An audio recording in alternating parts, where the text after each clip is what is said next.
እንኳን ደህና ቆያችሁ። ሰላም ውድ የዩቲዩብ ተመልካቾቻችን፣ ዛሬ እኔና ቡቻች በጾመ ሕማማት ማድረግ ያለብን ነገሮችን ምን እንደሆኑ፣ በተጨማሪ እኔና እሷ የምንከራከርባቸውን ፖይንቶች፣ ለእናንተም ጥያቄዎች መልስ የሚሆኑ መልሶችን ይዘን በናተ ጌታቸው ኦፊሻል የዩቲዩብ ቻናል ላይ ይዘንላችሁ መጥተናል። ወቅቱ የሕማማት መሆኑ ይታወቃልና ለዚህ ለእናንተ ለሕማማት የሚሆን ፕሮግራም ነው ይዘንላችሁ የመጣ ነው። ጥሪያችንን አክብረህ በቤታችን ስለመጣህ በጣም እናመሰግናለን። የትምህርት ደረጃህንና ማንነትህን አስተዋውቀን ለተመልካቾቻችን። የዓለማዊ ትምህርት ደረጃ ነው። ዓለማዊ እና የመጽሐፍ ያው እንግዲህ ያው እኔ እንኳን ያው ሚዲያ ላይ ነው በብዛት የሚያውቁኝ። ልደታ ቃል እባላለሁ። ከዩኒቨርሲቲ ከወጣሁ 8 ዓመት ምናምን አለፈኝ። 2007 ገብቼ 2009 በሎጂስቲክስ ነበር ግራጁዌት ያደረኩት። ከዛ መንፈሳዊ ደግሞ ቅድስት ሥላሴ መንፈሳዊ ኮሌጅ 3ኛ ዓመት ተማሪ ሆኜ በመሀል በአንዳንድ ምክንያቶች መቀጠል አልቻልኩም፣ አቋረጥኩኝ። አሁን ግን ቀጣይ ዓመት እቀጥላለሁ። በመጀመሪያ ደረጃ መጽሐፍ ቅዱሱ እኔና ቡቻች ስለምላት ነው እኔና ህሊናን በመጽሐፉ ባልና ሚስት እያለን እንድናወራ ይፈቅድልናል። ስጋ ደሙን የግድ መውሰድ ነበረብን ባልና ሚስት ለመባል። በመጀመሪያ ደረጃ ይሄን እስቲ ንገረን። እንግዲህ ያው በእርግጥ አባ ገብረ ኪዳንም ብዙ መምህራንም ፍትሐ ነገሥቱም በአብዛኛው በቤተክርስቲያናችንም እንግዲህ ጋብቻ በቤተክርስቲያን ብቻ ሳይሆን ጋብቻ የሚባለው ነገር ሲታሰብ የባልና የሚስት አንድነት አይደለ? አንድ አካል መሆን ማለት ነው። እንግዲህ አንድ አካል ሊያደርግ የሚችለው ባልና ሚስትን እንግዲህ የክርስቶስ ኢየሱስ ቅዱስ ሥጋና ክቡር ደሙ፣ ልክ እኛ በቁርባን ከክርስቶስ ጋር ህብረት እንደምናደርገው አንድ እንደምንሆነው ባልና ሚስትንም አንድ የሚያደርገው ይሄ መንፈሳዊ ጋብቻው ነው፣ የጌታ ኢየሱስ ክርስቶስ ቅዱስ ሥጋና ክቡር ደም። ስለዚህ በቤተክርስቲያን ይሁን ጋብቻችሁ የሚባለው ለባልና ሚስት አንድነት ነው። የአንድነት የሚፈጠረው ደግሞ በቅዱስ ቁርባኑና በሰዓቱ በሚደረገው የቅዱስ ቁርባኑና የጋብቻ ስነስርዓትና ጸሎቱ ነው። ከዛ ውጪ ከሆነ ፍራን ቀጥታ አይደላችሁ ማለት ይከብዳል። አይደላችሁ ማለት አይከብድም። ታረጉታላችሁ በሚለው ልናገር። ቀጣይ እናንተው ማድረግ ያለባችሁ ሰርጋችሁንም አልጠራችሁኝም እንዲሰሙት። ከዚህ ሰዓት በኋላ እኔና ሚስቴ እያልኩ ላላወራ ነው። እስክትቆርባት ድረስ እህቴ አልላት። እስኪ ስም አውጣ እስከዛ ድረስ። አሁን በዚህ በጾመ ሕማማት ውስጥ እኔና እሷ እያልኩ ላወራ። አሁን እኔና እሷ ማድረግ ያለብን ነገሮች፣ ማድረግ የሌለብን ነገሮች ከመጽሐፍ ቅዱስ አንጻር ለሌሎችም ትምህርት እንዲሆን ኦርቶዶክስ ምንድን ነው የምታስተምረው የሚለውን ነገር እስቲ ልደት። እንግዲህ አሁን ያለንበት ወቅት ሰሞነ ሕማማት ማማት ይላል ብዙ ጊዜ ሲጠራ ሰው ማማት አለ። ህናት ቃለ ሕማማት ነው። ሰሞነ ሕማማት ተብሎ በተለየ መንገድ ይጠራል። ያም ምንን ከማስታወስ አንጻር ነው።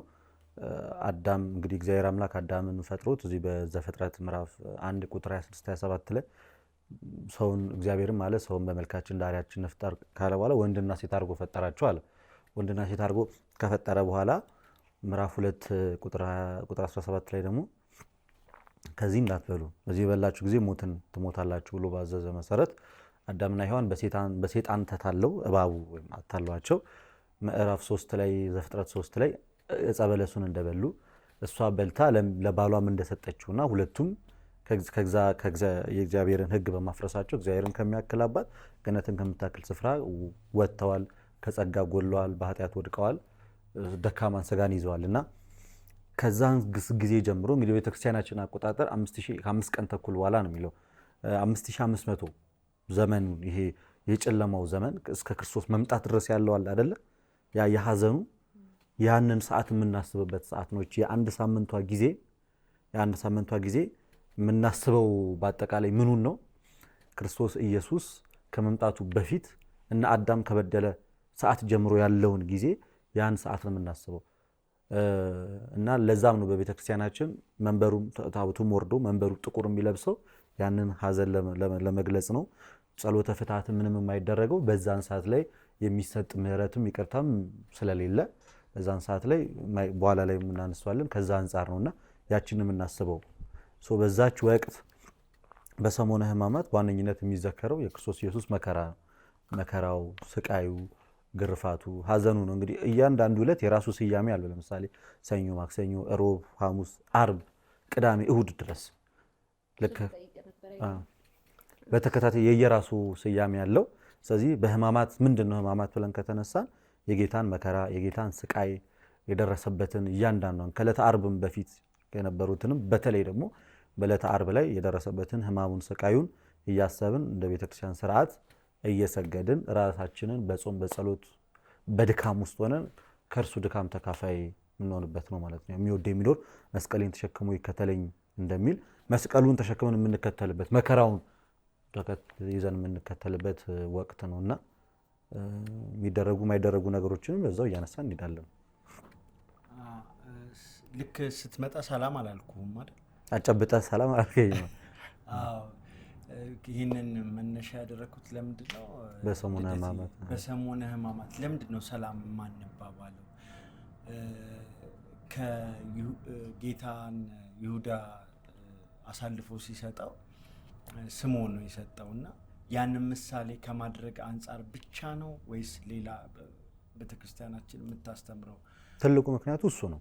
በቃ ብቻም ተብሎ ሊጠቀስ ይችላል። በማርቆስ ወንጌል ምዕራፍ 14 ቁጥር 43 እስከ 44 ድረስ ባለው ክፍል ላይ እንግዲህ የአይሁድ የፋሲካ በዓል ነበረ። በዛ ወይም የቂጣ የፋሲካ በዓል ላይ እንግዲህ ክርስቶስ በአልዓዛር ቤት ያንን ፕሮግራም ሲያደርግ 12ቱን ሐዋርያት ደቀ መዛሙርቱን ጠርቶ ከነሱ ጋር ጸሎተ ሐሙስ የምንለው ማለት ነው።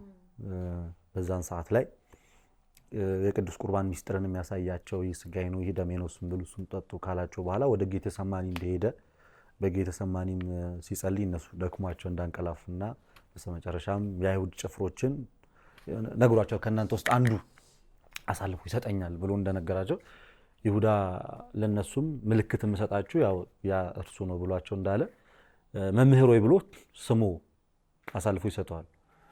መምህር ወይ ብሎ አሳልፎ ስሙ ስለሰጠው እኛ እንግዲህ ያን ማነሳሳንበት በዚህ ወቅት ወይም ደግሞ ሰላምታ በዛ መንገድ ማንለዋወጥበት ከሚክደ ከይሁዳ ጎን አንቆምም ከማለት አንጻር ነው እንጂ ሰላም ጨራሽ ሰላም ሳይወርድ ቀርቶ ሳይሆን ከሚክደ ከይሁዳ ወገን ሳይሆን አንተን አብረው ከሚከተሉት ወገን ያድርገን ከማለት አንጻር ምክንያቱ እሱ ነው። ሰላም ማንባባልበት እና ቅድም እሱ ጀምሮታል ዕለቶቹ ሰኞ ማክሰኞ ሕማማት ውስጥ ከሰኞ እስከ እሁድ ድረስ ስያሜ ያላቸው እነሱን ስያሜዎች እና ትርጉማቸው አሁን ለምሳሌ የዛሬው ዕለት አሁን ሰኞ አይደለ? መርገመ በለስ ተብሎ የሚታወቀው የዛሬው ማቴዎስ ወንጌል ምዕራፍ 21 18 ላይ ይመስለኛል ክርስቶስ ተራበ እና አንዲት በለስን አይቶ ወደ እሷ ሄደ። ሲሄድ ፍሬ ያጣባታል። ፍሬ ሲያጣባት ከዚህ በኋላ ፍሬ አይኑርሽ ብሎ ይረግማታል። ወዲያውም ያቺ በለስ እንትን ትላለች፣ ትደርቃለች። ከዛም በኋላ እያስተማራቸው ይወርዳሉ። ፍሬን አፍሩ እያለ ማለት ነው። ፍሬን ባታፈሩ ግን ወደ እሳት ትጣላላችሁ እያለ ያስተምራል። ስለዚህ በዛሬው ዕለት ክርስቲያኖች ፍሬ ማፍራት እንዳለበት አንዳንድ ጊዜ ስንታይ ምናምን ነጠላ ለብሰን ምን አድርገን ስንታይ ምናምር እንመስላለን። ጸሎተኛ አንዳንድ ሰው በጣም በቃ ካሜራውን ደቅሞ ሲጸልይ ወይ ብዙ ነገር ሲያደርግ ሁላችንም የክርስትና ሕይወት ውስጥ ያለን እንመስላለን። ጠጋ ተብለን ብንታይ ደግሞ ይሄ ነው የሚባል የረባ ነገር አይኖርም። ውጫዊ ነገራችን ያስቀናል። እኔና እግዚአብሔር የምናውቀው የራሳችን ደግሞ እንመዝልን ሲል ደግሞ ፍሬ አልባ እንሆናለን። ልክ እንደዛ እንዳንሆን በዛሬው ዕለት ያንን ትምህርት ያስተማረበት ነውና ቤተክርስቲያንም መርገመ በለስ ብላ ወይም የመጀመሪያውን ዕለት ያን የሰየመችበት ፍሬ እንድናፈራና ፍሬ ከምናፈራባቸው ሳምንቶች ውስጥ ደግሞ አንዱ ይሄ ቀን ነው። ምክንያቱም በዛሬው ቀን እንግዲህ ሰዎች ከኃጢአት በጣም ርቀው እየደከሙ እየወደቁ እየተነሱ በሐዘን በእንባ የክርስቶስን ሕማም የሚያስቡበት ቀን ስለሆነ የዛሬውን ዕለት በዚህ መንገድ ተሰይሟለች ቤተክርስቲያን። የማክሰኞ ዕለት ደግሞ የአይሁድ ምክር ያልሰመረበት ተብሎ ይታወቃል። የአይሁድ ምክር ያልሰመረበት ማለት ሊይዙ ፈልገው ከህዝቡ ሁከት እዛው ምዕራፍ ላይ ቀጣዩ ክፍል ላይ ሊይዙት ፈለጉ፣ ግን በሰዓቱ በህዝብ መካከል ስለነበረ ረብሻና ሁካታ እንዳይፈጠር ሲሉ ክርስቶስን መያዝ አልተሳካላቸውምና የአይሁድ ምክር ያልሰመረበት ቀን ተብሎ ይታሰባል። የማክሰኞ ዕለት ማለት ልክ አሁን የእያንዳንዱ እሁድ አብይ ጾም ላይ ሆሳና እየተባለ አሁን ሆሳና አይደል የተባለው። ሆሳና ማለት ያው በእግዚአብሔር ስም ይመጣ የተባረከ ነው። ልክ እንደዛ እንደሚሰየሙ የሳምንቷ ደግሞ ዕለቷ ናት የምትሰየመው። ስለዚህ ማክሰኞ ቀን የአይሁድ ምክር ያልሰመረበት ሊይዙት ፈልገው እሱን መያዝ ያልቻሉበት ዕለት ተብሎ ይታወቃል። የሮብ ዕለተ ረቡዕ ደግሞ የአይሁድ ምክር ሸንጎ ክርስቶስ ኢየሱስ ይያዝ ብለው የፈረዱበት ዕለት ነው ማለት በቃ በትክክል ሂሳቡንም ያወጡበት 30 ዲናር ወይም ደግሞ በ30 ብር ሊሸጡት የተስማሙበትና ክርስቶስን አሳልፎ ለሚሰጣቸው መጀመሪያ በመካከላቸው ስምምነት አልነበረም። እንዴት እንያዘው በሚለው ሙሉ ለሙሉ እርግጠኛ መሆን አልቻሉም ነበር። በሁለተኛው ስብሰባቸው ግን በዕለተ ረቡዕ ባደረጉት ማለት ነው ዮሐንስ ወንጌል ምዕራፍ 11 ከቁጥር 40 ጀምሮ ስንመለከት ይህን ሀሳብ ይናገራል። ዮሐንስ ወንጌል ላይ ያስረዳልና ምክራቸው አልሰመረም ነበረ።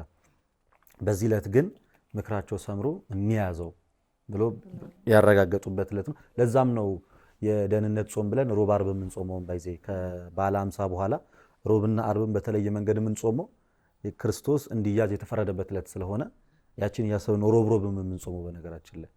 ስለዚህ የሮቡ ቀን ሮብ ዕለት የአይሁድ ምክር የሰመረበት ተብሎ ይታወቃል። ሐሙስ ደግሞ ጸሎተ ሐሙስ ብዙ ስያሜ ነው። ለአይሁድ የአይሁድ ፋሲካ እየተባለ ለእኛ ግን ጸሎተ ሐሙስ ተብሎ ነው። በማቴዎስ ወንጌል ምዕራፍ 26 ቁጥር 26 ላይ እንግዲህ ሲበሉም እንጀራን አንስቶ አመስግኖ ሰጣቸው፣ እንኩ ይሄ ስጋዬ ነው፣ ስለ እናንተ የሚቆረስ ስጋዬ ይሄ ነው ብሎ ይሰጣቸዋል።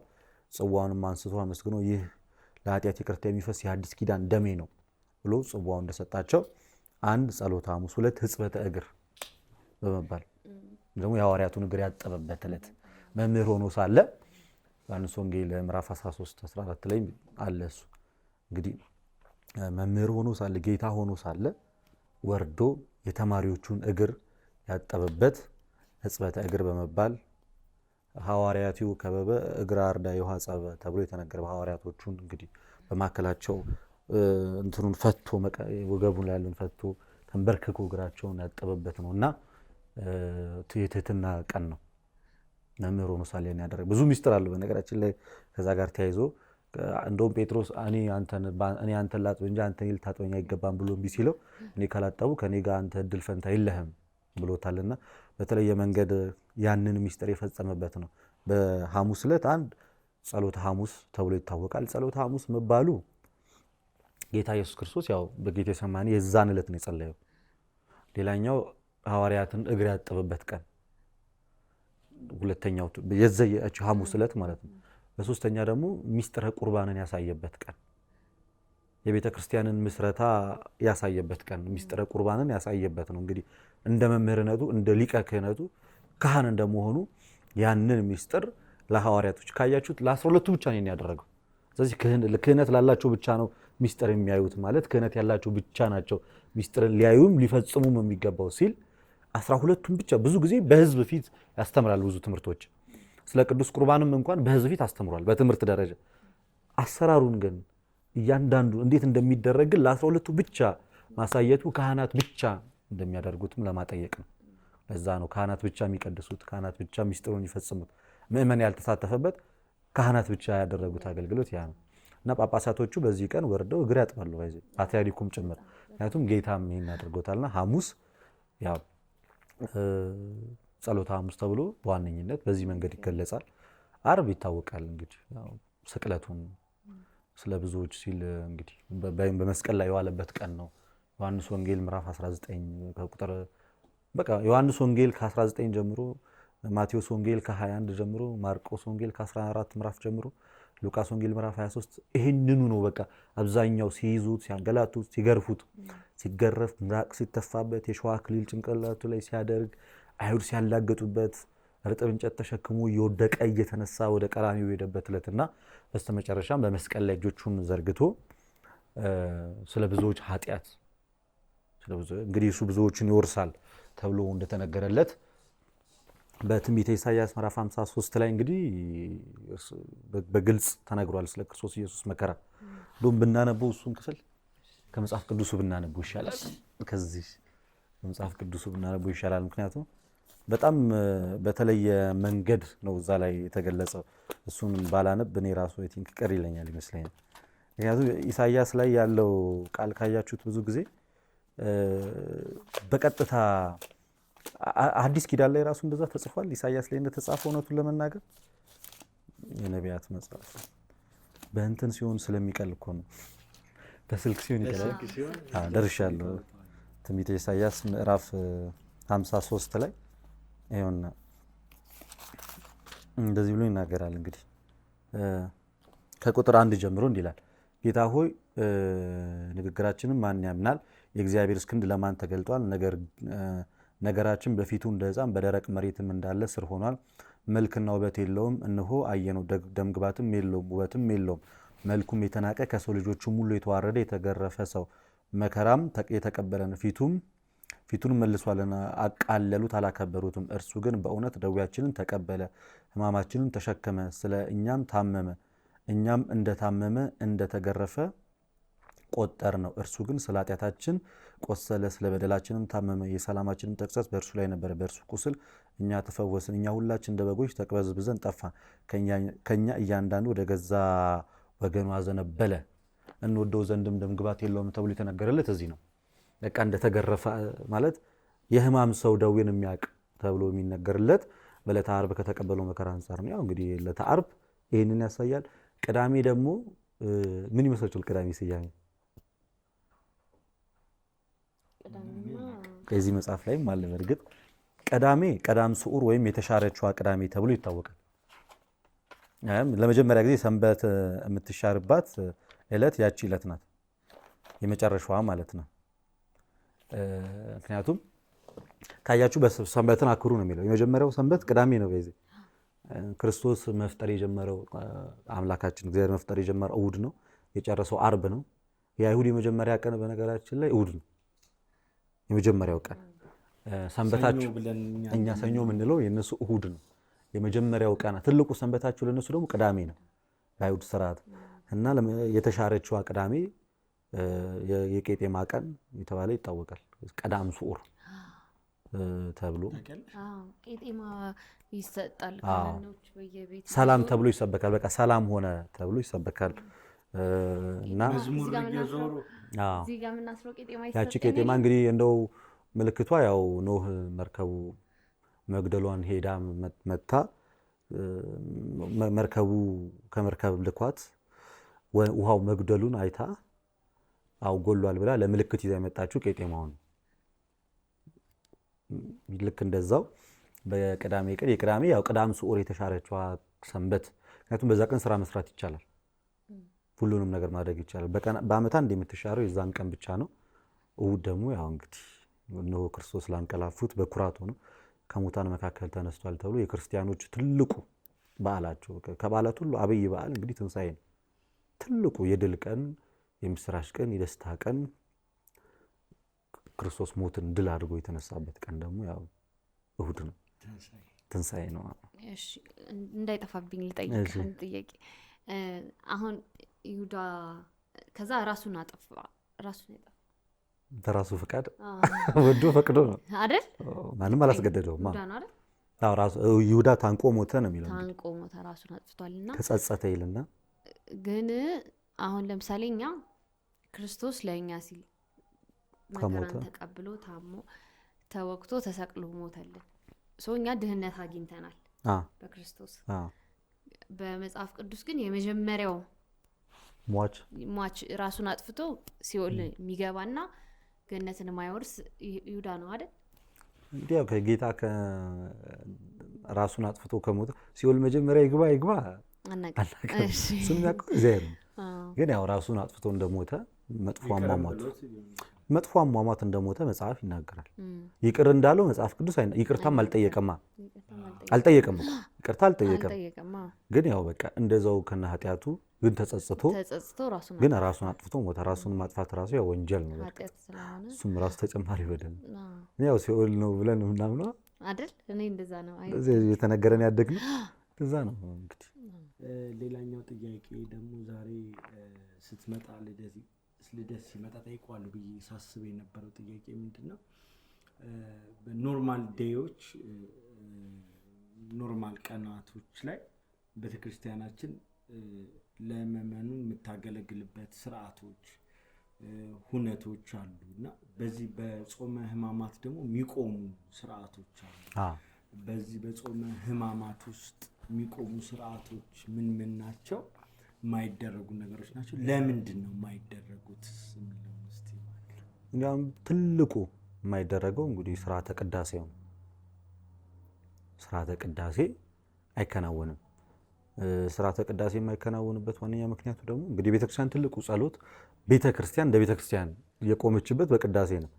ስለዚህ ከማይከናወንበት አንደኛው ስርዓተ ቅዳሴ፣ የማህሌት አገልግሎት፣ ጸሎተ ኪዳን፣ እነዚህ ከእንትን ጋር ተያይዘው ያሉት እነዚህ አይደረጉም። ግን ምእመን ጸሎት ማድረግ ይችላል። ቤተክርስቲያን መጥቶ መስዋዕት አይሰዋም። ያው ቅዳሴ ከሌለ መስዋዕት የለም።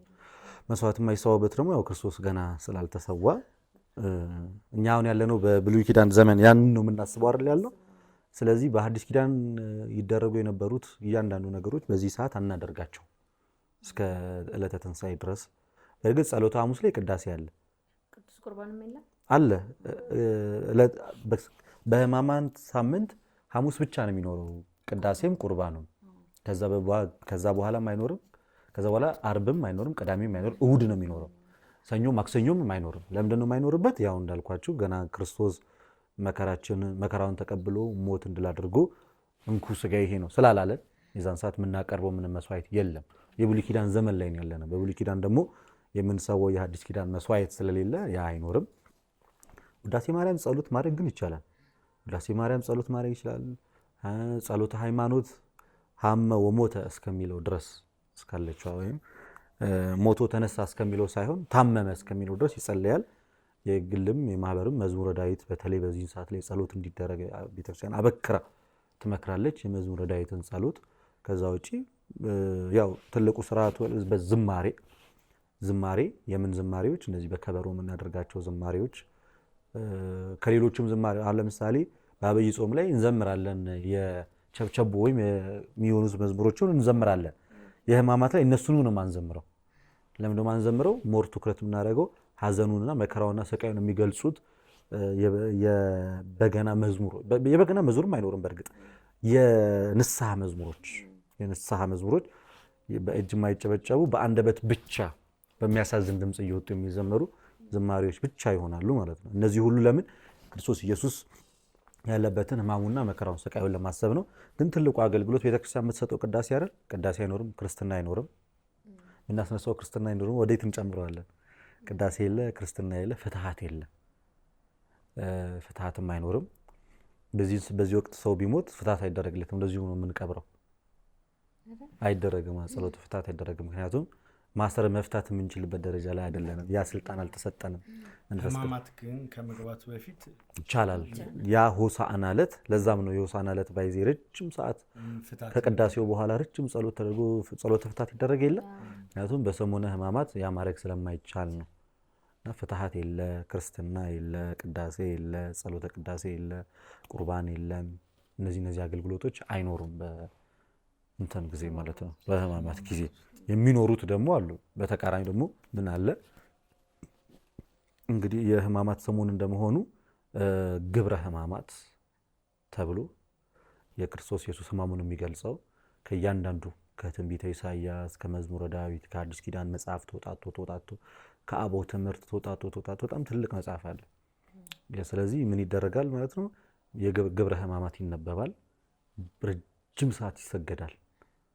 ከጠዋት ከሌሊት ጀምሮ እስከ ማታ ፀሐይ እስከምትጠልቅ ሰዓት ድረስ ያ ጸሎት ይደረጋል። ምንድነው የሚባለው? ሰሙነ ሕማማት። ሰሙነ ሕማማት። ይህን ዲያሎግ ቢሆን እኮ ብየው ነበር አጥንቼ ስለሆነ። ሰሙነ ሕማማት ላይ የኛ ተከታታዮች ወይም ደግሞ ሌሎች የሚማሩበታል ብለን የምናስባቸውን ጥያቄዎች ነው እኛ ውስጥ የተፈጠሩ ሌላ ውስጥ ይፈጠራል በሚል ነውና ምንድነው ሌላኛው ጥያቄ የኔ ከጾታ አንጻር በዚህ ሰሞን በዚህ ሳምንት ውስጥ ሴት ማድረግ ያለባት፣ ሴት ማድረግ የሌለባት፣ ወንድ ማድረግ የሚችለው፣ ወንድ ማድረግ የሌለበት ተብሎ የተለየ በጾታ ምክንያት ብቻ የሚመጡ ጉዳዮች አሉ። ህማማት ላይ ብቻ ስለሆነ ሳይሆን እንዲህ ሴቷ እንዲያታድርግ ወንዱ እንዲያታድርግ በዚች ወቅት ስፔሲፊክ የተደረገች ነገር ባትኖርም ግን እንዳጠቃላይ ሁልጊዜም ያው ሰሞነ ህማማት ቤተክርስቲያን ውስጥ የሚሰገድ አይደለ? ቤተክርስቲያን ውስጥም ቅጥር ግቢ ውስጥም ያልቻለ ደግሞ ቤቱም ሆኖ የሚያደርገው ስነስርዓት እንደመሆኑ ምሳሌ አሁን አንድ ሴት ልጅ የወር አበባ ላይ ከሆነች ወይም ወራዊ የሴትነት ጉዳይ ላይ ከሆነች ቤተ መቅደስ ውስጥ ገብታ መስገድ አትችልም። ያን ደግሞ ማትችልበት ወደ ቤተ መቅደስ ሊገባ የሚችለው የክርስቶስ ደም ብቻ ነው። ዳቦ ራሱ አይቀርብም ወደዛ። ሴቶችን ከማግለል አይደለም ማለት ያ ነገር ይሆን ያለው ደው ፌሚኒስቶች ሴቶችን ከማግለል ሳይሆን ዳቦ እህል እንኳን ወደዛ ቦታ መቅረብ አይችልም። ምክንያቱም መቅረብ የሚችለው የሚበላ ነገር የክርስቶስ ስጋ፣ መቅረብ የሚችል የሚጠጣ ቀይ ነገር የክርስቶስ ደም ብቻ ነው። ሌላ ነገር አይቻልም። ወንድም እንኳን በክፉ ሁኔታ ታሞ ከሆነ እንደው እዚህ ና ወደዛ መቅረብ አይችልም እና ወንዱም በእንደዚህ አይነት ሁኔታ ወደ ቤተ መቅደሱ መቅረብ አይችልም። ሴቷም አትችልም። በማንኛውም ጊዜ ነው አይደል? በማንኛውም ጊዜ ነው። በማንኛውም ጊዜ። ስለዚህ አንዳንዴ ሴት ፔሪየድ ላይ ስትሆን መስገድም አትችልም ብለው ሀሳብ ያነሱ ይቻላል። መስገድም ይቻላል። መጽሐፍ ቅዱስን ማንበብ ይቻላል። የትኛውንም አገልግሎት መሳተፍ ይቻላል። በሰሞነ ህማማት ጸበል እኔ በሱ ነገር አላምንም። ባይዜ እኔ ስትሪክት የሆነ ነገር አላየሁም። ሴት ልጅን ይከለክላታል የሚል ነገር አላውቅም። ግን ለራሷ ይከብዳታል። እንደዛ እየፈሰሰ መጠመቅ ይከብዳል። ስለዚህ ምን ይሻላል? ቢጠጡ ሞር የተሻለ ነው። ፔሪየድ ላይ ሆና ሴት ልጅ ጸበል ከመጠጣት ትከልከል የሚል ትምህርት አላውቅም እውነቱን ለመናገር። መጠመቁ ግን ግቡ ስራው ሁኔታው ራሱ ይከለክላል። ስለሚከለክል ለእሷም ኮንፈርት ስለማይሰጣት ሞር ብትጠጣ የተሻለ ነው። እዚሁ ላይ አያይዘህ በህማማት ጸበል የለም ሲጀምር ጥምቀት የለም። አሁን ቅዱስ ቁርባን ላይ ማለት ነው ልጆች እስከ 7 ዓመት እናቆርባለን እኛ ያው ነፍስ አያቆም ተብሎ ስለሚታሰብ። ከዛ በኋላ ግን ስፔሻሊ ሴት ልጅ አትቆርብም። ምክንያቱም ቆራቢ ከሆነች ከዓለማዊ ነገር የሚገድባት ነገር ሊኖር ስለሚችል አትቆርብም። ከዛ ደግሞ ከዛ እድሜ በላይ የሆነች ሴት ከ18 ዓመት በላይ የሆነች ሴት ስትቆርብ የምታገባው ቆራቢ የግድ ቆራቢ ሰው ነው የግድ ተብሎ ብዙ ጊዜ ሴት ልጆችን እስከ 7 እስከ 10 ወይ እስከ 14 ዓመት ብቻ ነው ቤተሰብ የሚያቆርበው። ከዛ በኋላ አይቆርቡም።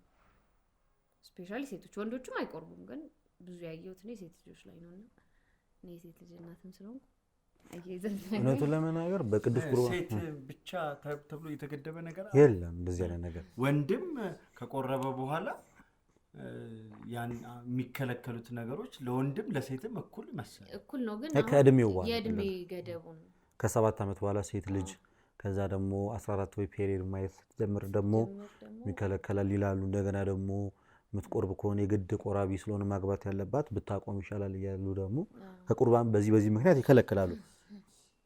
እውነቱን ለመናገር ለዘመናት በቅዱስ ቁርባን ላይ የተዛባ ቤተክርስቲያን የማታስተምረው ትምህርት ወላጆቻችን እንዲሁ በቃ ለቅዱስ ቁርባን ከሚሰጡት በጣም ትልቅ የተጋነነ ክብር ፍራቻ አንጻር አንዳንድ ነገሮች ጭራሽ እዛ ጋር እንዳንደርስ አድርገው ይከለክሉናልና ቤተክርስቲያን በእድሜ ደረጃ መቼም ቢሆን አላስቀመጠች። ከዚህ እድሜ በኋላ እንዳትቆርቡ፣ ከዚህ እድሜ በኋላ ቅረቡ። በተለይ ሴቶች ደግሞ ይሄ እድሜያችሁ ላይ ከደረሳችሁ በኋላ ወደ ቅዱስ ቁርባን እንዳትቀርቡ፣ ከዚህ በኋላ ነው የምትመጡት ብላ ያስቀመጠችው ነገር የለም። የጌታ ስጋና ደም በየትኛውም ጊዜ የትኛውም ሰዓት ላይ ለሁሉም ለአማኞች የተሰጠ ነው። ጸጋ ስጦታ ነው። ለአማኞች ለሁሉም የተሰጠ ነው። ብቻ ለአቅመ አዳም ክፉና ደጉን ማወቅ ከጀመሩ በንስሐ እየታጠቡ መቅረብ ይችላሉ በየትኛውም ጊዜና በየትኛውም ሰዓት። ሴት ልጅ ፔሪየድ ማየት ስለጀመረች ቁርባን ታቆም የሚል ነገር የለም።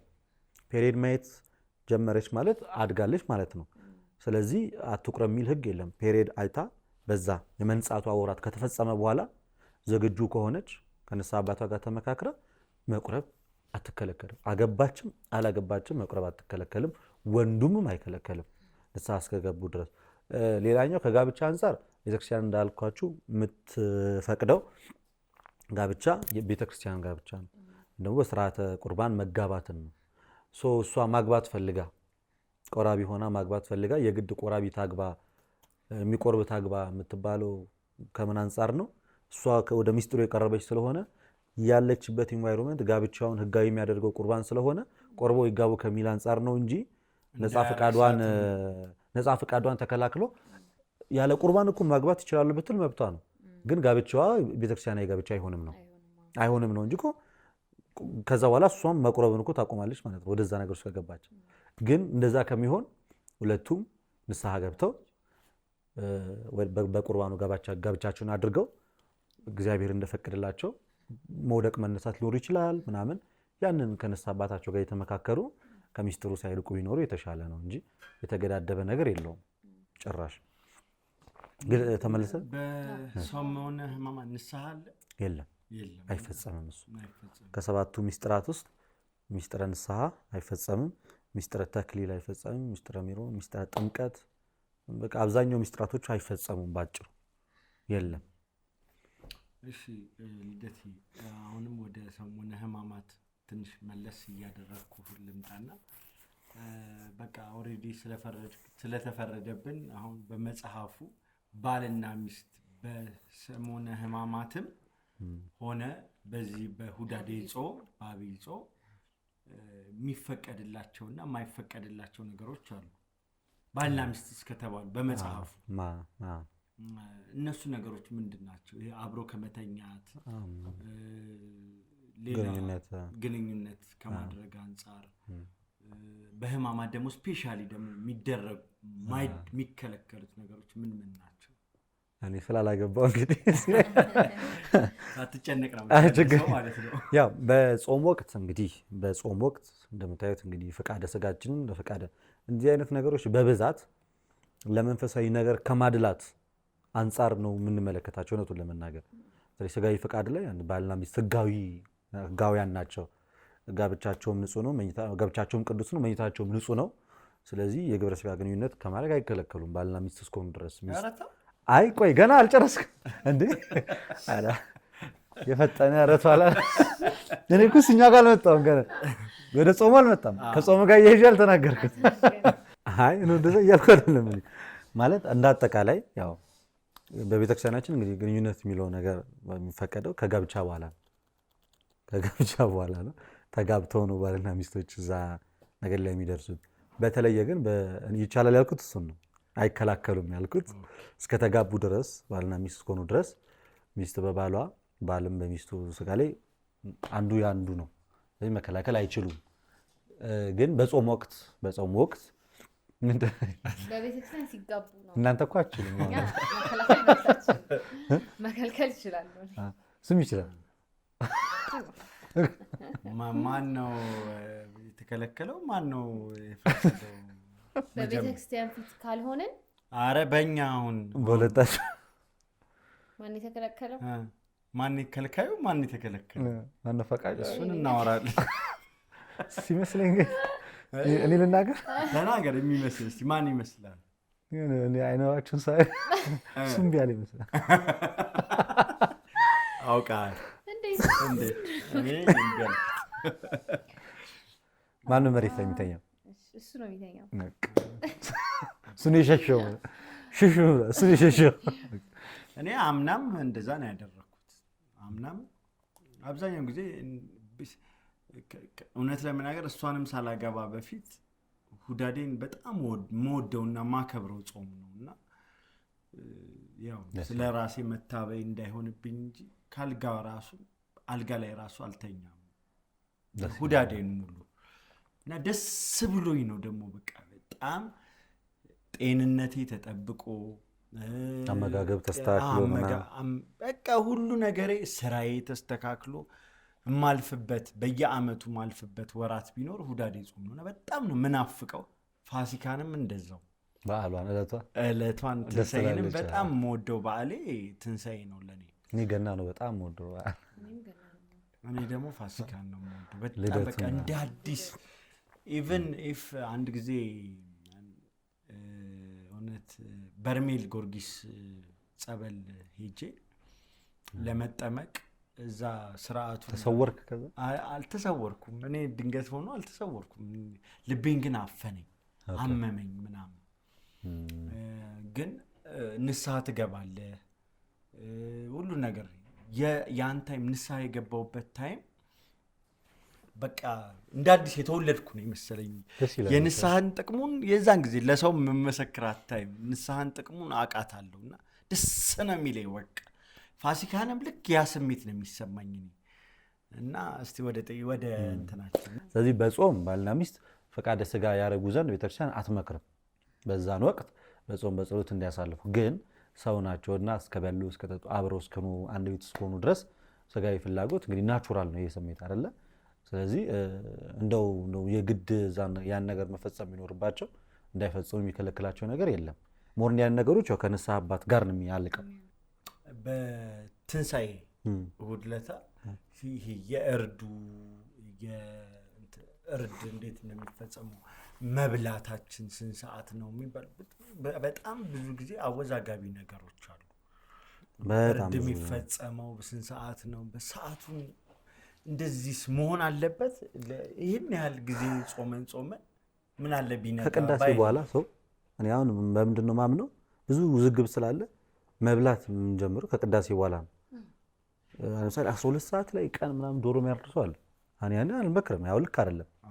ግን ከ6 ሰዓት በኋላ እንግዲህ ክርስቶስ እኩለ ሌሊት እንደተነሳ ነው የምናምነው። በቤተክርስቲያን ስርዓት መሰረት አንደኛው ቀን ወደ አንደኛው ቀን መተላለፍ የሚጀምረው ከምሽቱ 12 ሰዓት በኋላ ወደዚያኛው ቀን ይቆጠራል። ግን ደግሞ በቤተክርስቲያን በዚህኛው በፋሲካ ጾም ደግሞ ስናስብ እንግዲህ ክርስቶስ በእኩለ ሌሊት እንደተነሳ ነው የምናምነው አይደለ? ስለዚህ ከእኩለ ሌሊት በኋላ እርድ ቢፈጽም ያን ያህል መጥፎ አይደለም። ከሌሊቱ 6 ሰዓት በኋላ ስቅለት ላይ ዓርብ ዕለት በጣም ብዙ ተአምራቶች ተፈጥረዋል። አንዱ መቃብሮች ተፈንቅለዋል። መቃብሩ ተፈንቅሏል። ፀሐይ ጨልመዋል።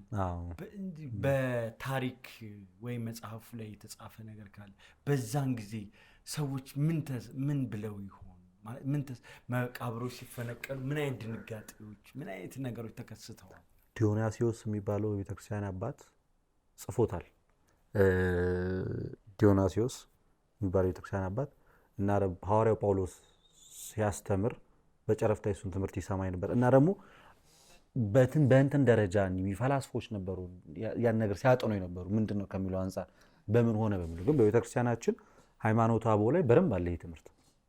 በተለይ በዕለተ ዓርብ ዲዮናስዮስ ያልኳውን የቤተክርስቲያን አባት ጽፎታል በደንብ አድርጎ።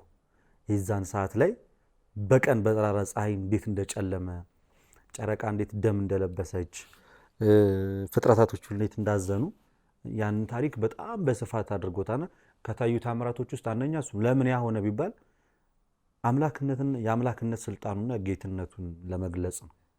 ፈጣሪ እሱ የሁሉም ፈጣሪ መሆኑን ለመግለጽ ነው። በእርግጥ ያሳዝናል። በዚህ ክርስቶስ እርቃኑን የተሰቀለው በዚህ ሙሉ ጨርቅ እንኳን የለም እዚህ ጋር ሲሰቀል እና በታሪክ ለምንድን ነው የጨለመው ተብሎ ሲታይ የፈጣሪ እንግዲህ ፀሐይ ብርሃኗን የነፈገችው የጌታዋን እርቃን ለመሸፈን ነው። አምላኳን አውቃ ማለት ነው።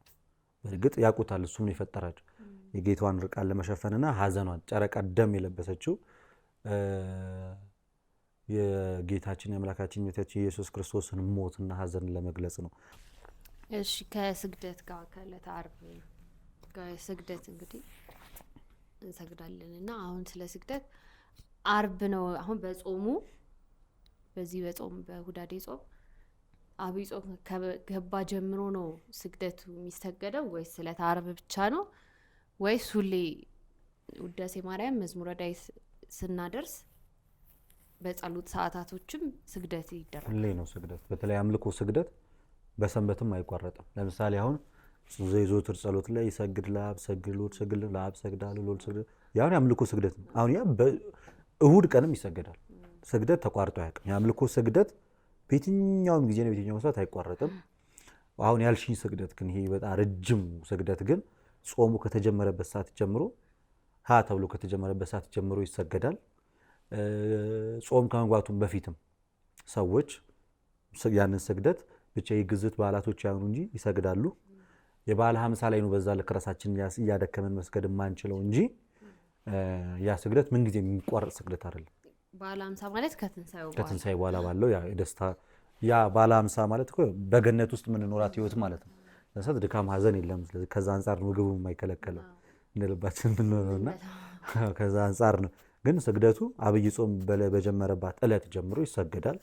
ለየት የሚያደርገው በዕለተ ዓርብ ከጠዋት ጀምሮ እስከ ማታ ተሰብስበን በቤተ መቅደስ ሞትና መከራውን እያሰብን በፊት ከምንሰግደው ቁጥር ጨምረን ከመስገድ ውጭ እና ስቅለቱን በዓለ ስቅለቱን ከማክበር ውጭ አይለይም ከሌላው እንጂ ስግደቱ ከመጀመሪያም ቀን ጀምሮ አለ። እሺ ከስግደት ጋር ተያይዞ አሁንም ስንሰግድ ስንት ነው የሚሰገደው? ምን እያልን ነው የምንሰግደው? ስንሰግድ እንግዲህ በዕለተ ዓርብ መሪና ተመሪ አለው። ግን በብዛት ከመጀመሪያው ቀን ጀምሮ ስግደቱን ስንሰግድ ኪርያላይሶ እያለን ነው። የግሪክ ቃል ነው። ኪር ማለት ያው ጌታ ማለት ነው። ጌታ ሆይ ማረን እንደማለት ነው። አቤቱ ማረን፣ አቤቱ ይቅር በለን እንደማለት ነው። እዚህ ኪርያላይሶ ማለት ነው። ስለዚህ ስንሰግድ ኪርያላይሶ እያልን እንደምንሰግደው በሌላው ጊዜ 41 ጊዜ ስንሰግድ ቃሉን እያወጣን ለምሳሌ በአማርኛ ትችላለህ። ጌታ ሆይ ይቅር በለኝ ያልክ፣ ቀለል ካለ ደግሞ ኪርያላይሶ 41 ጊዜ ይሰግዳል። አሁን በአብይ ጾም መጀመሪያው ጀምሮ ኪርያላይሶን እያልክ 41 ጊዜ መስገድ ይችላል። ስግደቱ በቁጥር ገደብ ደረጃ 1 2 3 የተገደበ ነገር የለውም። ያለማቋረጥ ነው የምንሰግደው ጸሎቱ እስኪያልቅ ድረስ። ግን 41ዷ ግን ኮንስታንት ሆና ትሰገዳለች 41 ጊዜ። እና ሌላ ደግሞ ስግደት ስንሰግድ ከ12 ሰዓት ላይ የጥብጣብ ፕሮግራም አለና ካህናት ስግደት ይሰጡናል ድጋሚና ምን ቤዝ ያደረገ ነው እሱ? ያው እንግዲህ እሱ ዋነኝነት እንዳያችሁ ክርስቶስ ኢየሱስ በበዓለ ሆሳዕና ካያችሁ እየገረፈ ከቤተ መቅደስ አውጥቷቸዋል። ተቆጥቶ እየገረፈ እንደዚህ እየመታቸው። እንግዲህ አሁን ያ ምሳሌው ምንድን ነው? ክርስቶስ እንግዲህ እንደዛ ሲያባራቸው ለብዙ ምክንያት ነው። አንደኛ ብሉይን አስወጥቼ ሐዲስን አስገብቻለሁ ነው። ኃጢአታችሁን አስወግጄ ንጽህናን አስገብቻለሁ ነው። ስለዚህ ካህናት አባቶቻችን እንደዛ ሲያደርጉ ኃጢአታችሁን አስወግደን ወይም ደግሞ ኃጢአታችሁን ሲመቱ የመምታቱ ምልክቱ እንግዲህ ኃጢአት ተወግዶ ሰላሙን አግኝተሃል ለማለት ነው። እና ክርስቶስ ካህን አይደለ? ልክ ካህኑ ክርስቶስ እንደዛ እንዳደረገ ቤተ መቅደስ ውስጥ በብሉይ ኪዳን ቤተ መቅደስ ውስጥ በአዲስ ኪዳን ቤተ መቅደስ ውስጥ ደግሞ የዛን ሰዓት እንደዛ የሚደረገው የተሸከማችሁት ኃጢአት ቀሏችሁ ከዚህ በኋላ በሰላም በረፍት ወደ ቤታችሁ ተመለሱ የሚለውን ለማሳየት፣ ሁለት ደግሞ ያው በሰሞነ ሕማማት ውስጥ የሰራናትን ኃጢአት ከቤተ መቅደስ አራግፈን ለማስወጣት ልክ ክርስቶስ እያባረረ እንዳወጣቸው ምልክቱ አባሮ ማስወጣቱ እሱ አንድም ኃጢአታችሁን እኔ ነኝ የማስወግድላችሁ ሲል እንደሆነ ሁሉ አሁንም በቤተክርስቲያን አባቶቻችን ካህናት ያን ምሳሌ አድርገው ከላያችሁ ላይ የነበረው በሰዓቱ የሰራችሁት ኃጢአት ሲወገድላችሁ ሲሉ ያን ያደርጋሉ። እሺ አሁን ያነሳኸው ነገር ላይ ማለት ነው። አሁን ሌሎች ቤተ እምነቶችም ቢመጡ ነው ሌላ የሆነ ሀሳብ እንዳይይዙ በደንብ እንድታብራራልኝ የፈለግኩት ሀሳብ ስላነሳ ነው። ክርስቶስ ሲገርፋቸው ሲመታቸው እንትን ያላል ብሉይ ኪዳንን አስወጥቼ አዲስ ኪዳንን አስገባሁ። ያው እሱ የአዲስ ኪዳን ጀማሪ ስለሆነ ነው። ከቤተ መቅደስ ያን ሽያጭ ምናምን ጅማሬ ነው እንጂ እኛ በብሉይ ኪዳን ስለምን እንጂ ወጥቶ ቀርቷል አይደለም። ያው ከዚህ በኋላ አዲሱን ስርዓት አንሰል ቤተ መቅደስ ሲባል የነበረው አሁን ደግሞ ቤተ ክርስቲያን ሆኗል።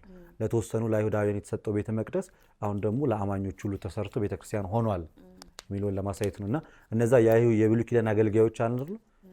የብሉይ ኪዳን አገልጋዮችን አስወጥቼ የአዲስ ኪዳን አገልጋዮችን አስገብቻለሁ የሚል ነው እንጂ ዋና ሐሳቡ ብሉይ ኪዳን አያስፈልግም አዲስ ኪዳን ያስፈልጋል አይደል? ኧረ ዋናው ትንቢቱ ያለው እዛ ነው። ብሉይ ኪዳን አዲስ ኪዳን እኮ በብሉይ ኪዳን ውስጥ የተጸነሰ ነው። ጥያቄ እንዳስነሳለ ልክ ነሽ።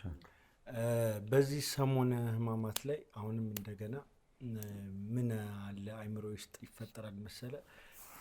ያው አብዛኛዎቻችን ሶስታችንም ማለት እንችላለን ሚዲያው ላይ ነው የምንሰራውና እንጀራችንም እዛው ላይ ነው፣ መዝናኛችንም እዛው ላይ ነው።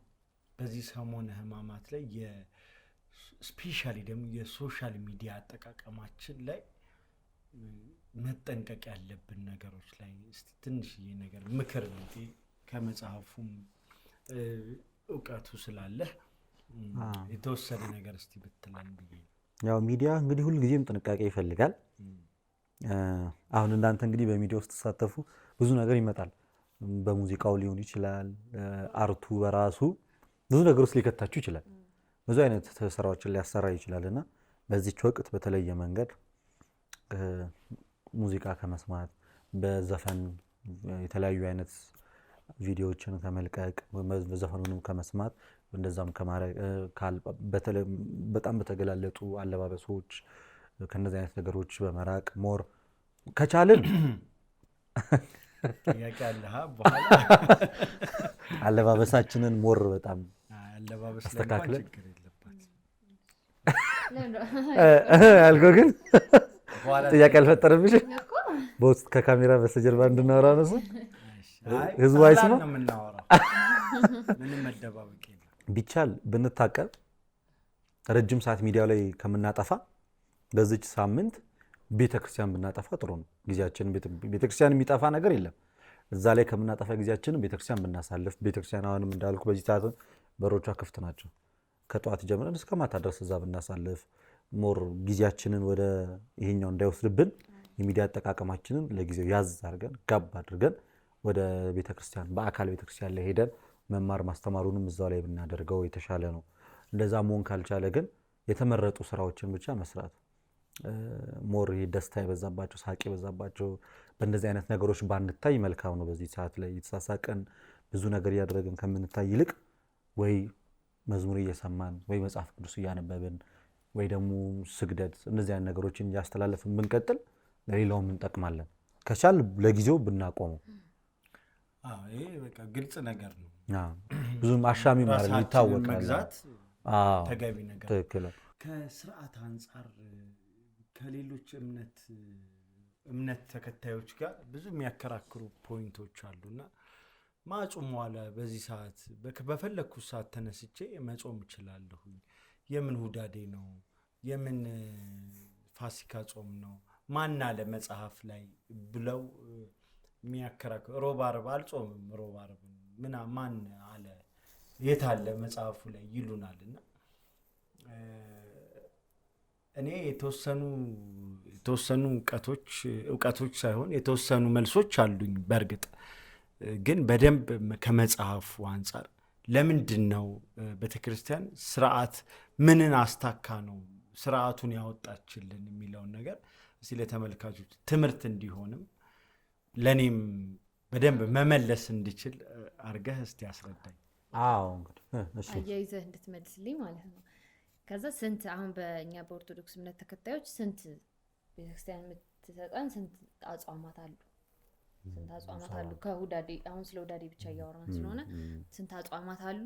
ከዛ ደግሞ ለሌላ እምነት ተከታዮች ብቻ ሳይሆን ኦርቶዶክስም ሆነን ምክንያቶቹን ለማናቅ ሰዎች እኔ እኮ ይህን ፖይንት ያነሳውበት ምክንያት ገብቶሻል። ለምንድን ነው በቃ ነገ ጾም አለው ይላሉ እና ለምንድን ነው አለኝ እንግዲህ ጾም ከእሷ ስንነሳ የእሷ ጥያቄ መጀመሪያ ይሆናል። ያንተ ዲቴል ስለ ጾም በቤተክርስቲያን እንግዲህ 7 የአዋጅ ጾም ነው ያለን። የገናን ጾም ጀምሮ እስከ እመቤታችን የዕርገቷን ጾም ወይም ደግሞ ፍልሰታ እስከምንለው ድረስ ማለት ነው። አጠራጠር ሃይላይት በወፍ በረር ስናየው የገና ጾም የነቢያት ጾም በመባል ይታወቃል። ጌታ ይመጣል ይወለዳል ብለው ተስፋ አድርገው ነቢያቶች የጾሙት ጾም ነው። እነ ሙሴ በሲና በረሃ ላይ ጾመዋል፣ እነ ኤልያስ ጾመዋል፣ ሌሎችም ነቢያቶች ጾመዋል። ይወለዳል በሚል ተስፋ የጾምነው ጾም የነቢያት ጾም በመባል ይታወቃል። እንግዲህ ሌላኛው ከሱ ቀጥሎ የሚመጣው ጾም እንግዲህ ብዙ ጊዜ በተለምዶ ሮብና ዓርብ የምንለው ጾም ነው። ሮብና ዓርብ ምን ጊዜም የደህንነት ጾም ተብሎ ይታወቃል። እሱ ደግሞ ቅድም እንደነገርኳችሁ ዮሐንስ ወንጌል ምዕራፍ 11 ከቁጥር 6 ጀምሮ ስንመለከተው በዕለተ ዓርብ አይሁድ ክርስቶስን እንዲያዝ የወሰኑበት የፈረዱበት ዕለት ስለሆነ ያንን በማሰብ የምንጾመው ጾም ነው። የዕለተ ዓርብ ደግሞ የምንጾመው ጌታ የተሰቀለበት ቀን ስለሆነ የደህንነት ጾም ብለን ሮብ ዓርብን ለይተን ያው በትዕቢት ሌሎቹ ወተት ጠጡ ምናምን እያሉ ቢያሾፉም ቢያላግጡበትም እኛ ግን ሞቱን የእውነትም የክርስቶስ ልጆች ስለሆንን በዛና አድርገን የምንጾምበት ጾም ነው። ሌላኛው ጾም እንግዲህ ጾመ ገሃድ ተብሎ ነው የሚታወቀው። እሱ ይታወቃል በቀጣዩ ቀን ስለምንበላ በዓል ስለሆነ ክብረ በዓል ስለሆነ ለማካካስ አስቀድመን አንድ ቀን የምንጾሙ ያን ቀን ምን ስለማንጾም ጾሙ እንዳይፈርስ ስንል አስቀድመን ከወዲሁ አንድ ቀን የምንጾመው የዛን ቀን ለመካስ ቤተክርስቲያን የሰራችው ስርዓት ነው። ሌላኛው እንግዲህ ያው አብይ ጾም የጌታ ጾም ነው። ትልቁ ጾም እሱ ነው። በማቴዎስ ወንጌል ምዕራፍ 4 ቁጥር 1 ላይ እንግዲህ 40 ቀንና 40 ሌሊት ከጾመ በኋላ ተራበ ይላል። 40 ቀን እና ሌሊት ከጾመ በኋላ ተራበ ይላል። ስለዚህ ይሄ ጾም እኮ በዚህ 40 ቀን ነው። ዋናው ጾም 40 ቀን ነው። ግን እኛ ቅዳሜና እሑድን ስናወጣቸው ከየሁሉም ዕለቶች ከ40ው ቀን ላይ ቅዳሜና እሑድን ስናወጣ 15 ቀን ትርፍ ይመጣሉ። እነሱን 15 ቀን ጨምረ ስንጾም 55 ይመጣል። በዚህ ነው 55 ነው እንጂ እኮ ጾሙ 40 ቀን ነው። በዚህ ጾሙ 40 ቀን ግን እኛ ሰንበት አንጾምም። እሱ ግን የሰንበት ጌታዋ ስለሆነ መብቱ ነው፣ የሚከለክለው የለም ክርስቶስን። እኛን ግን ሰንበትን እንድናከብር ታዘናል። ስለዚህ ስናከብር ሰንበትን ቅዳሜና እሑድን ስለማንጾም የእነሱን ቀናቶች ለይተን ስናወጣቸው በድምሩ በ40ው ቀን ውስጥ ያሉት ሰንበታቶች 15 ቀንን ያመጣሉ። እነዛ 15 ቀን ወደፊት ስንጨምር 55 ቀን ይሆናል እንጂ ጾሙ 40 ጾም ነው። ማስረጃም አለን። ዮሐንስ ማቴዎስ ወንጌል ምዕራፍ 4 ቁጥር 1 ላይ ጌታ ይሄ ጾም የጌታ ጾም የክርስቶስ ጾም ጾመ ኢየሱስ የተባለ ነው የሚታወቀው። ከዛም የተነሳ ጌታ ስለ ጾሙ እኛም ደግሞ እንጾማለን። ልክ ለምንድን ነው እኛ እሱ ጾሞታል ማንለው?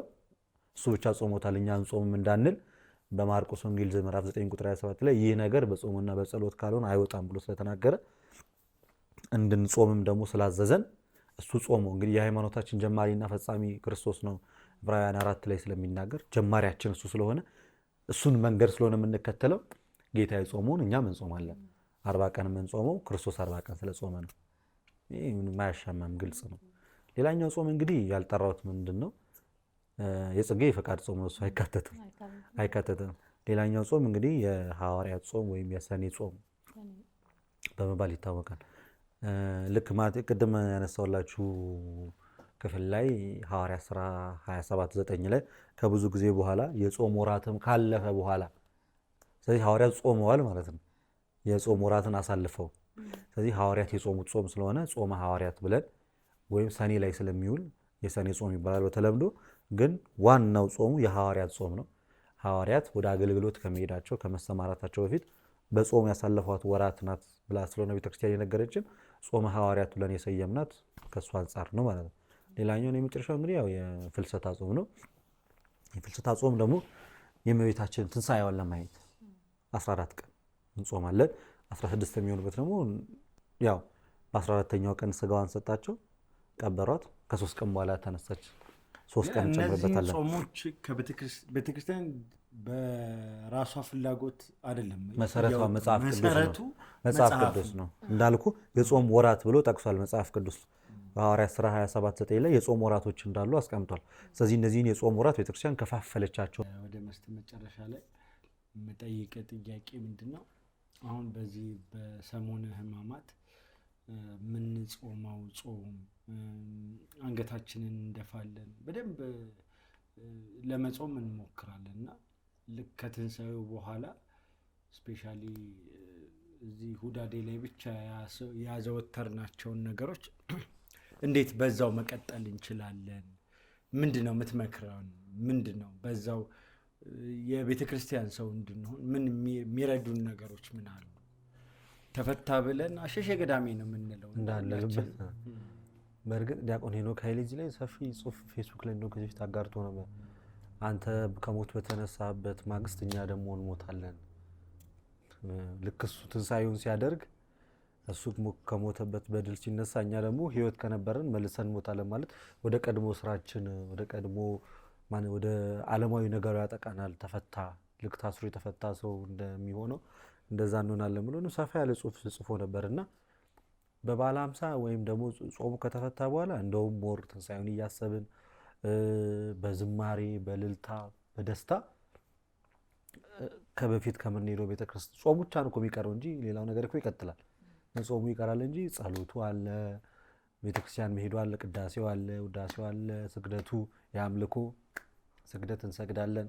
እንደ ኪርያላይሶ እያልን ባይሆንም ለክብሩ ለአምልኮነቱ ተመርክከን እንሰግድለታለን። ስለዚህ ሌላው ነገሮች ስላሉ ተፈታ ብለን መዘናጋት አይኖርብንም። ክርስትና የ41 ቀን ወይም የ55 ቀን ህይወት አይደለም። ስለዚህ ክርስትና እግዚአብሔርን በመምሰል ሁል ጊዜ የሚታደግ ነው። በአመት ውስጥ በምትመጣው በዚህ በሁለት ወር ብቻ አይደለም ክርስቲያን መሆን ያለብን። ሁልጊዜም ክርስቶስን እንደመሰልን፣ ሁልጊዜም ስጋችንን እየገዛ፣ ሁልጊዜም በተቻለን አቅም እየወደቅን እየተነሳን እግዚአብሔርን እየመሰልን የምንኖረው ህይወት ነው እንጂ ለሁለት ወር የተፈጠረ ክርስትና የለንም። ዓርብ ዕለት 9 ሰዓት ጧፍ ይቀጠቀጣል። 11 ሰዓት ላይ 11 ሰዓት ማለቂያው ላይ 11 ተኩል አካባቢ ላይ ምንድን ነው እሱ ነገር? እንግዲህ ይሁዳ ወልዱ ወለወልዱ ይደምሰስ ይባላል እና ያው ይሁዳ አይደለ ጌታችን ኢየሱስ ክርስቶስን የሸጠው።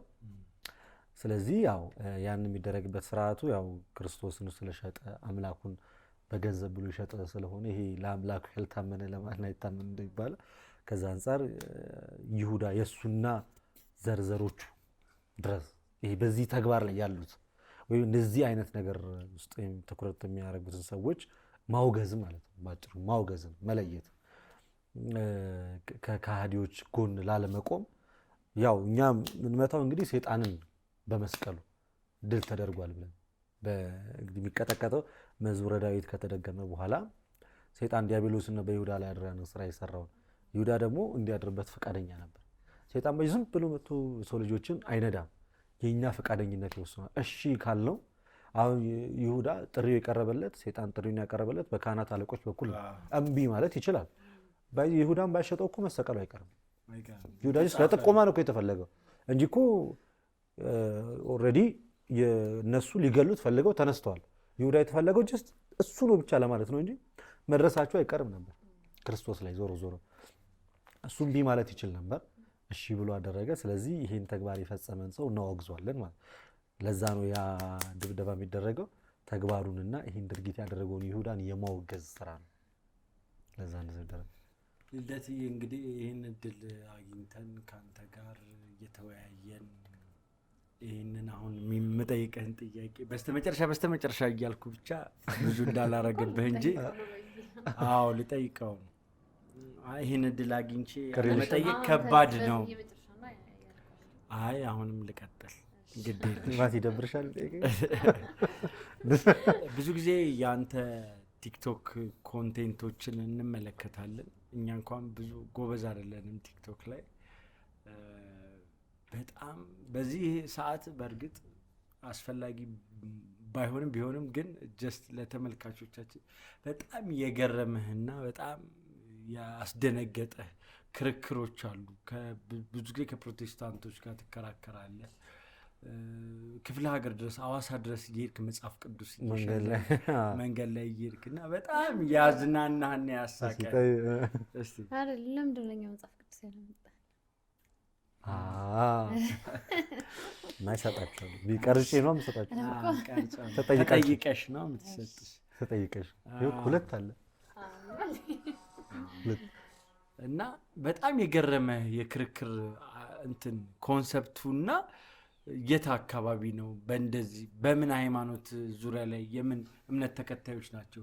በጣም ማይሆን አቅጣጫ ይዘውብህ በጣም ናውላ ሲያደርጉህ የነበሩ ሰዎች። አዎ በሁለት መንገድ ነው እንግዲህ፣ አንዱ በአካል አንዱ ደግሞ በእንትን አይደለ በሚዲያ አይደለ። በአካል እንግዲህ ማለት ብዙም ክርክር የለውም፣ ግን ስጠይቃቸው የሚመለሱት መልስ በጣም ያው ፕሮቴስታንቶች ናቸው። በዚህ አጋጣሚ ወንድሞቻችን እንወዳቸዋለን፣ ግን በጣም መጽሐፍ ቅዱስ ማንበብና መረዳት ላይ በጣም እንራረቃለን። ሊያነቡት እኮ ይችላሉ፣ መረዳታቸው ግን ከእግዚአብሔር ቃል የተለየ ነው። እንደሚፈልጉት ነው የሚረዱት። መጽሐፉ ለመናገር እንደፈለገው ሳይሆን እነሱ ውስጣቸው መጀመሪያም ለማወቅ በፈለገው መልኩ ስለሚያነቡት የተለየ አረዳድ ይኖራል። እና ደግሞ ብዙ ጊዜ የሚመስለን አሉ፣ ጥሩ ናቸው ያነባሉ፣ ግን የሚመስለን እኛ በጣም በእውቀት የተሞሉ በጣም ጎበዞች ነው ይመስለን። ያን የመሰለን ከምን አንጻር ሆኖ መሰለን እነሱ በጣም አንባቢያን ሆኖ ሳይሆን እኛ ማናነብ ስለሆነ ከኛ አንጻር ነው ጎበዝ የሆኑት። ይሄን አንድ የቤተክርስቲያን አባት እንደዚህ ይናገራል። የቤተክርስቲያን አባትም ላይሆን ይችላል፣ በእርግጥ ሊቅ ነው። የመናፍቃን ጉብዝናቸው በማያውቁ ሰዎች ፊት ነው ብሎ ይናገራል። እሱ የነሱ ዕውቀት በአንተ አለማወቅ ላይ የተመረኮዘ ነው እንጂ የእውነትም በዛ ልክ መረዳት ኖራቸው አይደለም። ሲያደናግሩ ስታይ ምናምን ነገር ስፔሻሊ መልጃዎች ላይ እና እንደዚህ ሲጠይቁ ስታይ አሁን ሮሜ 8:34 ማርያም ተወለደች አትማልድም የዘወትር ጥያቄ። እናንተ ይቅርታ ማርያም ሳይኖር ጥቅሱ ታማልዳለች ትላላችሁ፣ ቃል በቃል የተጻፉን የኢየሱስን ደግሞ ትክዳላችሁ ሲል ትደነግጣለህ።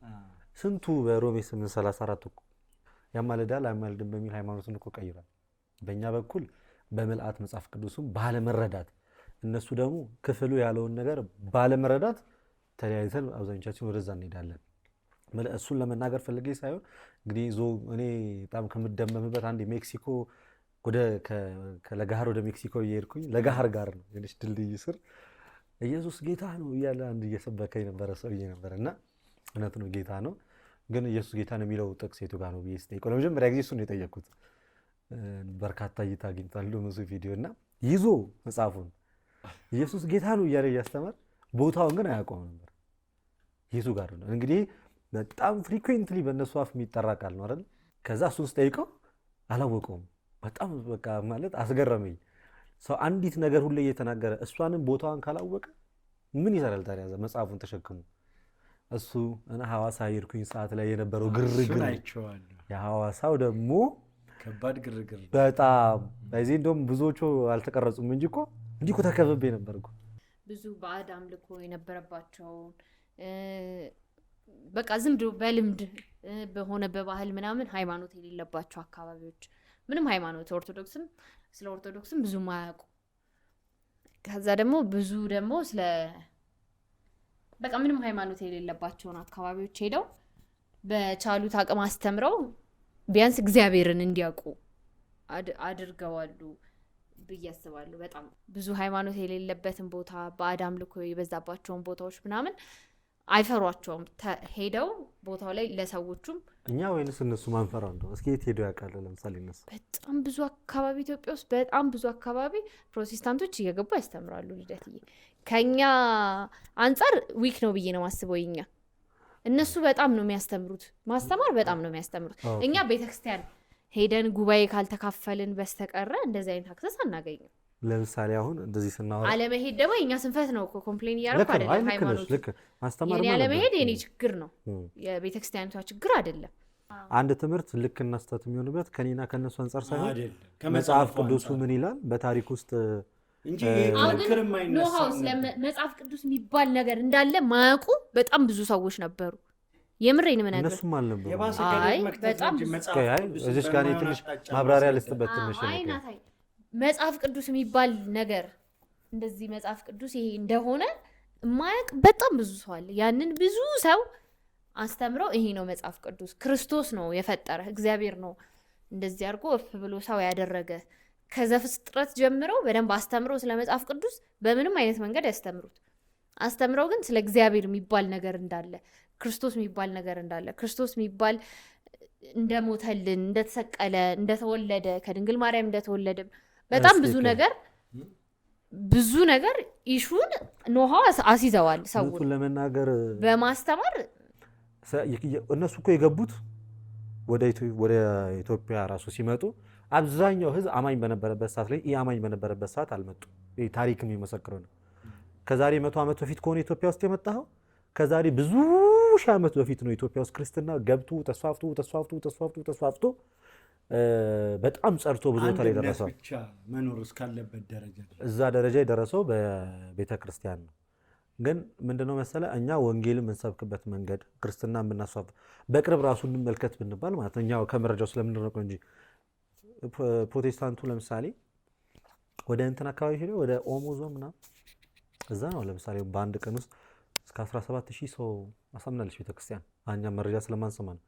አሁን ለምሳሌ እነዚህ ያላል ሐመር ወደ ኦሞ ወደ ጋምቤላ ምናምን ብዙ ሃይማኖት የላቸውም አይደለ? አለባበሳቸውም ስታይ ምናምን ኔክድ ነው ምናምን በቃ ባህላቸው እንደዛ ነው። እግዚአብሔር የሚባል ነገር አያውቁልህም። ሂዳውን እስኪ ይዛ ጠንካራ አማኞች ተፈጥሯል። በምን ምክንያት? እዛ አካባቢ ላይ ማህበረ ቅዱሳን ሐዋርያዊ ተልእኮ በሚል አገልግሎት በአመት ውስጥ እስከ 86000 ሰው አስጠምቋል። እስከ 86000 ሰው በአንድ አመት ውስጥ። ይሄን ታውቁ ነበር? ታውቂ ነበር? ስለዚህ የትኛው ስታስቢ ማን ነው ቶሎ የደረሰው? አይ እኔ ከእድሜም ነው። አዎ ስለ ኢቭን ያልተዳረሰበት ቦታ ላይ ራሱ እየሄደች ያለችው የእሷ ጥያቄ ልክ ነው። ብዙዎች ውስጥ ጥያቄ ውስጥ አለ። ግን የእድሜና ታሪክን ያለማወቅ ጉዳይ ብዙዎች ውስጥ ብቻ ሳይሆን አንዳንዴ ምን መሰለሽልኝ እኛ ምን ሰማው የሚነገረን ቅርብ ጋር ያለው የምንውልበት ቦታና የምንሰማው ነገር ላለን አረዳድ ልክ ላያመጣው ይችላል እንጂ አሁን በጣም ፌር ሆነን እንስማ ብንል እኮ እንደውም እኮ ከፕሮቴስታንቱ ይልቅ እኮ እስልምና በጣም ተስፋፍቷል እኮ ካየ ነው። ከነሱ በፊትም ቀድሞ የገባው እስልምና አይደለ? እስልምናው እኮ እንደውም ተስፋፍቶ በቁጥርም እኮ ይበልጣል ከፕሮቴስታንቱ ከተመለከትን። ስለዚህ በቁጥር ደረጃ ራሱ ይበልጣል። የሆነ ሰው ጋር አንድ ጊዜ እንደዚህ አይነት ወሬ ስናወራ ምን ተከሰተ መሰለ? አሁን ለምሳሌ በብዛት ፕሮቴስታንቶች ናቸው ትምህርት ወንጌልን ይሰብካሉ ተብሎ የሚነገርላቸው እና ስፒከር አውጥተው መንገድ ላይ ኢየሱስ ጌታ ነው አሎ አሎ ስፒከር በመያዝ በእኛ ቤተክርስቲያን ዙሪያ ላይ ምን አይነት ክፍተት ነበረ? በፕሮቴስታንቱ በምን ተበልጠናል? ፕሮቴስታንቱ መጽሐፍ ቅዱስ በአንድ ጊዜ በጣም በብዙ ቋንቋ የራሳቸውን መጽሐፍ ቅዱስ በኦሮምኛም በአማርኛም በትግረኛም ሰው በሚሰማው ቋንቋ ቶሎ ቶሎ ፕሪንት በማድረግ በማተም ከበጀት አንጻር በአንድ ለምሳሌ ኦሮሚያ ክልል ላይ በአንድ ጊዜ በጣም ብዙ ሰው ከኦርቶዶክስ ቤተክርስቲያን ወደ ፕሮቴስታንት የገባበት በሁለት ምክንያት ነው።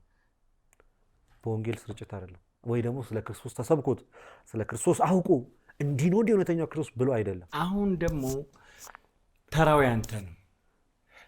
እኛን መገምገም፣ መጠየቅ፣ ማወቅ ስለኛ የምትፈልገውን ነገር ኤኒቲንግ ምንም ገደብ እስከሌለው ድረስ የፈለግከውን ኢንዲቪጁዋልም ካፕልነታችንንም ተመርኩዞ የፈለግከውን ጥያቄ ልጠይቀን ትችላለህ። እያየን ጠቅሰኛለች እንዳጠይቀኝ ነው መብቱ ለአንተ ነው። ብቻ ጥሩ ጊዜ ነበረ፣ ደስ ይላል። እኔ ብዙ ጥያቄ አላበዛባችሁ። አንደኛው አድርጉ ብዬ ነው አንድ ነገር ጠይቃችሁ።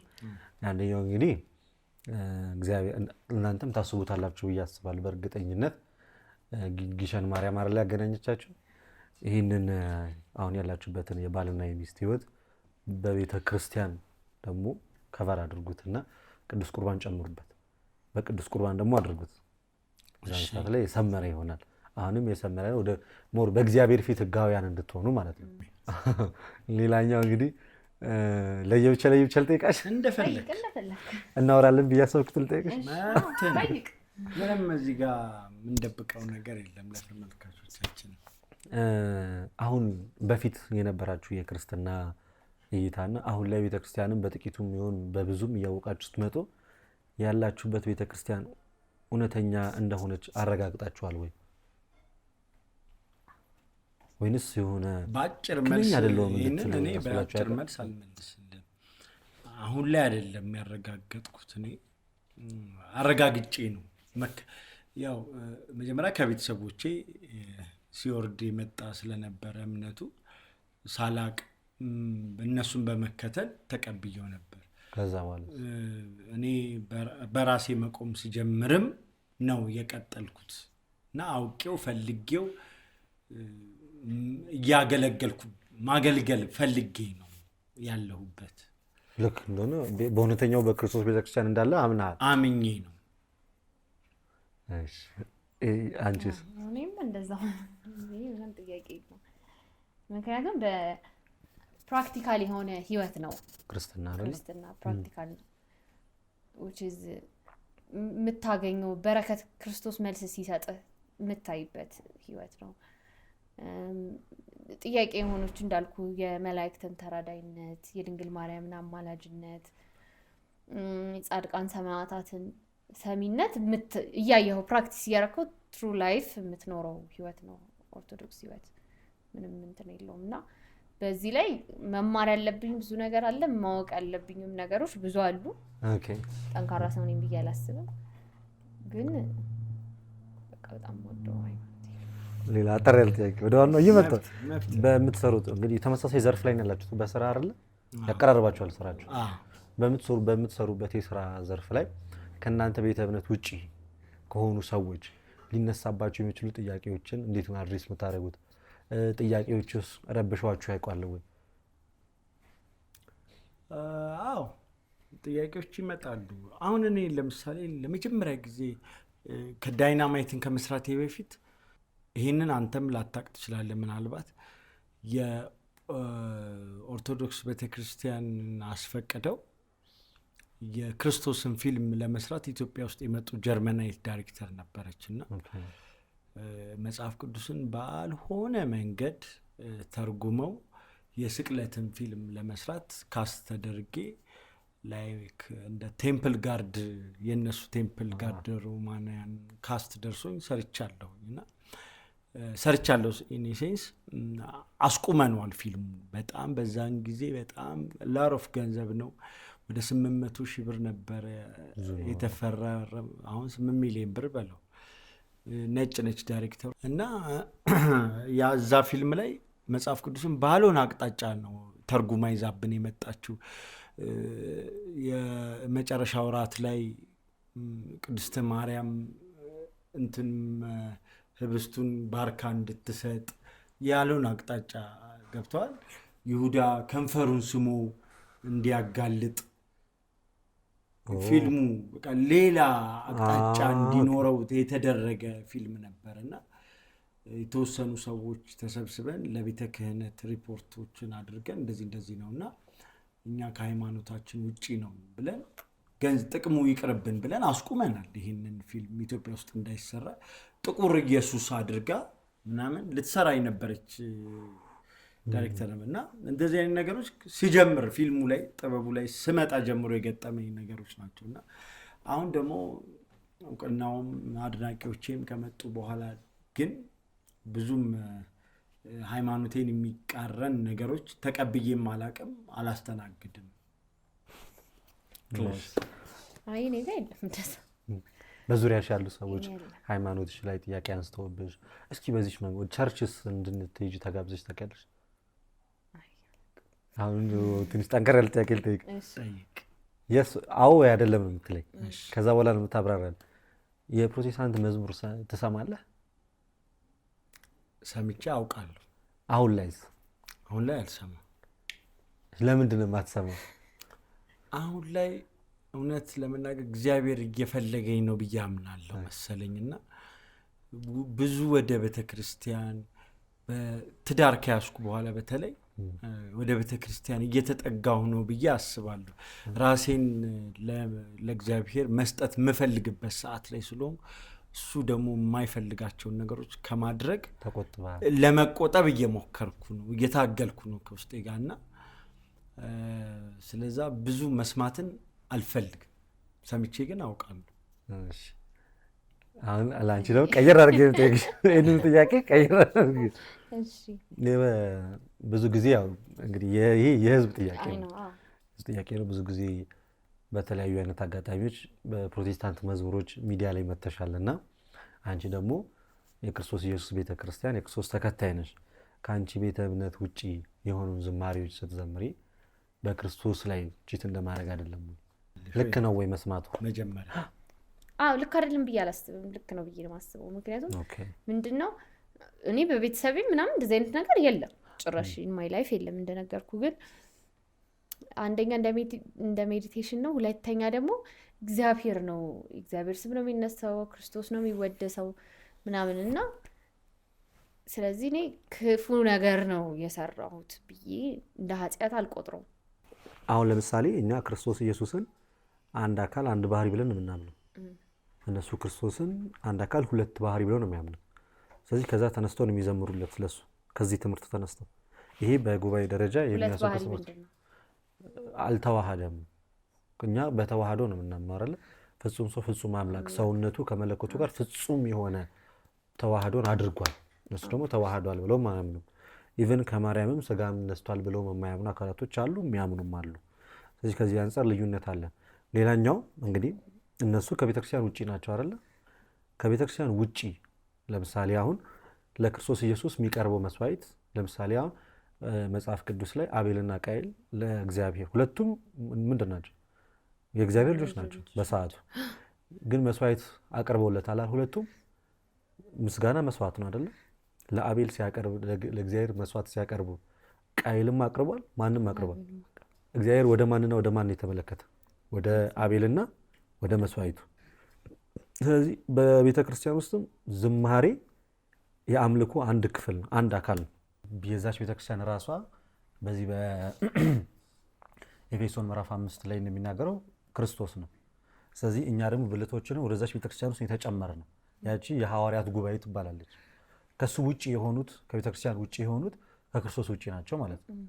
ስለዚህ ሰው ከቤተክርስቲያን ውጪ ሆኖ የሚሰራው የሚያደርገው አገልግሎት ክርስቶስ ጋር አይደርስም። የሚያደርስበት ምክንያት ምንድን ነው? ከመንጋው ህብረት ውጪ ስለሆነ።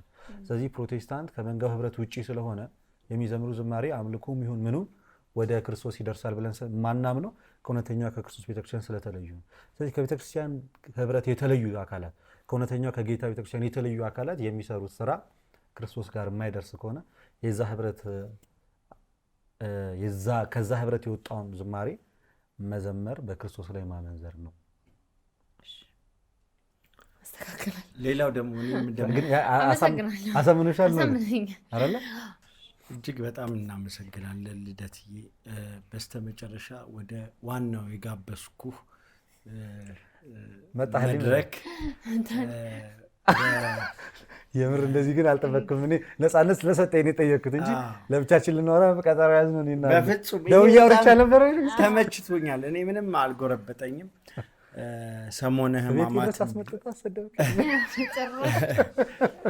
ሰሞነ ሕማማት ላይ ነን እና በስተመጨረሻ በሰሞነ ሕማማት ማሳረጊያ የሆነ ነገር በሌልና ለተመልካቾቻችን በዚህ ላይ ቀጣይ ሌላ ፕሮግራም እስክንይዝ ድረስ ቀጣይ እሷ ጋብዛኝ ደግሞ እኔን ማስባል ትችላለህ።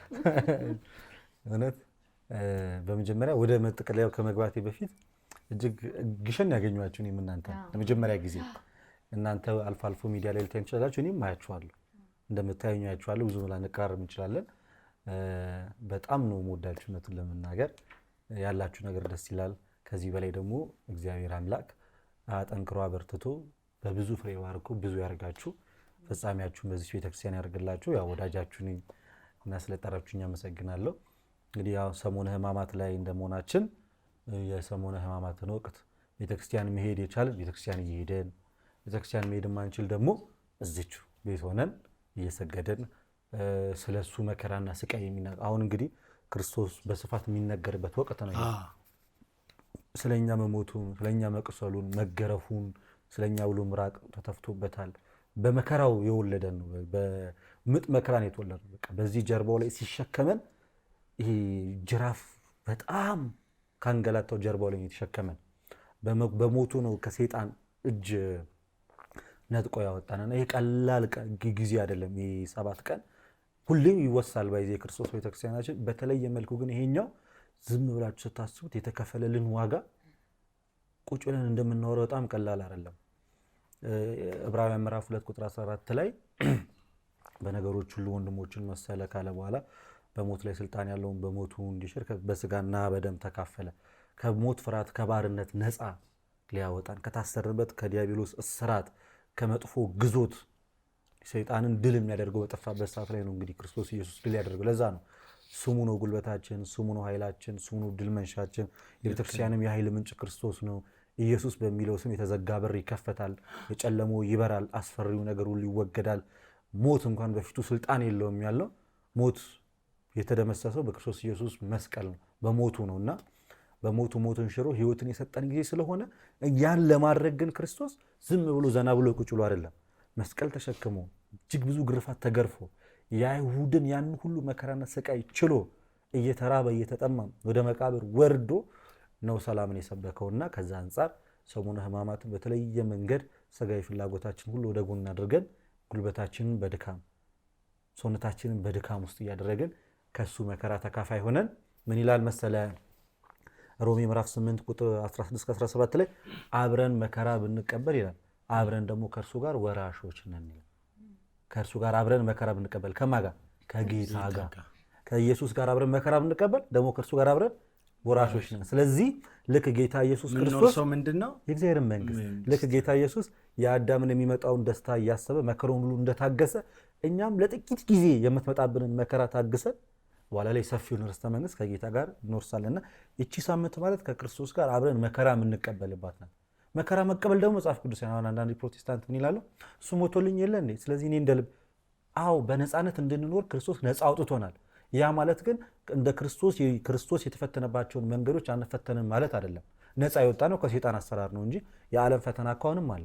በዛ ምክንያት ሰሞነ ሕማማትም በጾም በጸሎት በታላቅ ስግደት እንባ በማፍሰስ በዕለተ ዓርብ ደግሞ በተለየ መንገድ ጠዋት ሄደን ምንጣፋችንን አንጥፈን አብረን እናሳልፋለን። ለዛ ቀን እግዚአብሔር ሁላችንም ያደርሰን። ደግሞ በዓለ ትንሣኤውንም ደርሰን እንድናከብር እግዚአብሔር አምላክ ይፍቀድልን። የጾሙን በረከት ከሁላችን ጋር ይሁን። አሜን። እንግዲህ ያው እንደምትመለከቱት ነው ዓላማችንን አሳክተናል። ልደት መጥቶ እዚህ ቤታችን ድረስ ሰሞነ ሕማማት ምን ማድረግ እንዳለብን ምን ማድረግ እንደሌለብን በተቻለው አቅም ማብራሪያዎችን ሰጥቶናል። እኛም ማወቅ የምንፈልገውን ጥያቄዎች ጠይቀነዋል እና እግዚአብሔር ይባርካችሁ። በዚህ እናተ ጌታቸው በተባለው ኦፊሻል ዩቲዩብ ላይ እንደነገርኳችሁ ስለ ሃይማኖቴ፣ ስለ ቤተሰቤ የተለያዩ ኮንቴንቶችን ይዤላችሁ እመጣለሁ ብዬ ነበር። ይኸው አንዱ ኮንቴንቴ ደግሞ ይሄ ነበረ። ስለ ተከታተላችሁን በጣም እናመሰግናለን። ቡቻችን የምትዩ ነገር በስተመጨረሻ? አይ ሆፕ ይሄን ቪዲዮ እንጆይ ታደርጉታላችሁ፣ ብዙ ነገር ትማሩበታላችሁ። እኔም ብዙ ነገር ወስጃለሁ። የእውነት ነው። ሁሌ ከነ ልደት ላይቭ ብዙ ነገር እማራለሁ። ከዚህ በፊትም ስንገናኝ ጊሸን የተገናኘ ነው። ብዙ ነገሮች አስተምሮኛል።